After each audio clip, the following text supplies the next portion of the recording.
Yeah, boy, it's the moment we've all been waiting for. I'ma be real, I was wondering if this moment was gonna come. Because all throughout this, we've seen nothing but Koichi basically just running, doing his best to dodge, doing his best to get away. And throughout, number 6 has become more and more fixated on him, just so intently that something had to happen. Someone had to step in, because they were at too much of a stalemate. Between all the bomb villains that were coming at Koichi in every different way, shape, or form or direction, and the fact that, of course, there was going to be a point where civilians were going to start spilling onto the street, despite the fact that they're in a very precarious situation. People were going to come out wondering what's with all the explosions, and so Koichi has to come in and defend some of them here and there. And of course he takes damage from that because that's not him just saving his own skin, that's him blocking a shot for someone else. So he takes some major damage from that. We also see that some of the friends of Koichi and Popstep are, of course, huddled together more or less, just trying to stay safe. And interestingly enough, one of the twins, Miu, something seems to catch her attention and she goes running out. So I'm wondering if that will actually play into anything. Because it really does look like she realized something, like something came to her attention. However, with Koichi, he doesn't realize it, but as he starts to kind of get away from the bomb villains, this is actually number 6's plan. As nasty enough, he's hidden rifle parts within his being, as well as bullets. So he actually sets up at a great vantage point where he knows that Koichi will be coming by, and he's ready to snipe him. Because of course, if getting up close and personal with Koichi tips him off way too much, a sniper bullet would probably do the trick. It makes a lot of sense. The only downside here is that number 6 becomes so intently fixated on sniping Koichi, he doesn't notice when someone else comes up behind him and dusts his knuckles off right on his face and starts landing blow after blow after blow on number 6. As I basically realize that's why we haven't seen Knuckle Duster this entire time. He's basically, and rather kind of meanly, but it's not uncommon for him to do this, he's been using Koichi as bait for the most part, looking for the perfect moment to take down number 6 when he was at his utmost distracted. Very similar to their last encounter, because I mean he's trying to pay this guy back for everything that happened to his daughter, of course, not to mention the taking of his quirk. Like, of course he was going to be involved, but I really was thinking that it was just going to be another hero for some reason.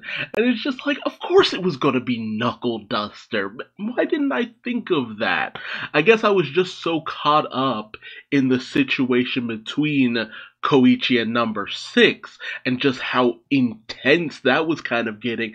I honestly completely forgot. There were a few behind the scenes machinations that Knuckle Duster had going on, especially that supplies he left underneath Koichi's building. At least I'm pretty sure that was him. I think that's the confirmation that we got. But yeah, I absolutely love this turn of events. I'm really interested to see what it will be that Knuckle Duster can do to actually take this guy down. Because number 6, he's just too adaptive. Like, I know that in this fight against Koichi, he's been very sloppy. He keeps getting so obsessed, he keeps losing track of things. That's why Knuckle Duster was able to sneak up on him the way he did, because he was just so intently focused on Koichi. But there's always the chance of number 6 coming to his senses and escaping yet again, which honestly, I don't believe will happen. I mean, this is the final story arc, so there has to be a little bit more to it than just Knuckle Duster defeats number 6. It's just, how is he going to do it? I mean, incendiaries? Is it going to be something where he captures number six?